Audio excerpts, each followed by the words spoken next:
Hello students, this is Priti Damle of Mount Litra Z School Jhansi. This video is for class 7 and today we are going to learn English literature. Now before I begin, I want to ask you a question. Yes, everybody has pets in our houses. Now if you have observed them, one is quite furry, has a different characteristic of sitting and eating, then has a different type of tail, that is, you can say a question mark form. Now can you imagine the pet? Yes, it's the squirrel. So today's topic is The Squirrel, the poem The Squirrel, which we are going to learn. Okay, so let me first recite the poem. He wore a question mark for tail and overcoat of grey. He sat up straight to eat a nut. He liked to tease and play. And if we ran around his tree, he went the other way. So the poem is written by Mildred Bowers Armstrong. Okay, now the poet observes a squirrel in her garden. Yes, in her garden, and she sees that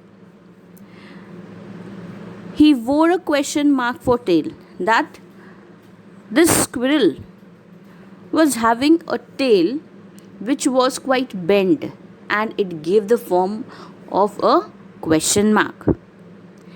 She says an overcoat of grey. Now if you've looked or observed the squirrel properly, it's quite furry throughout from top to bottom. That is, it has hair all over, white, grey, strips of black. Yes, so that is why the poet says an overcoat of grey. He sat up straight to eat a nut. Now the squirrel has a different way of sitting and eating. With its support of the tail, it sits and it eats using its two hands. You can see in the picture how differently he's sitting here and he is eating the nuts. He liked to tease and play.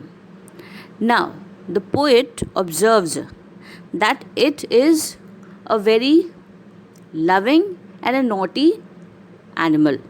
Yes, he likes to tease and play with the humans. How? And when we ran around his tree, he went the other way. So the poet says, as and when they went around the tree, they ran around his tree, the squirrel also ran in the opposite direction in a form playing with the poet and her friends and teasing them as well. Okay, children? Thank you.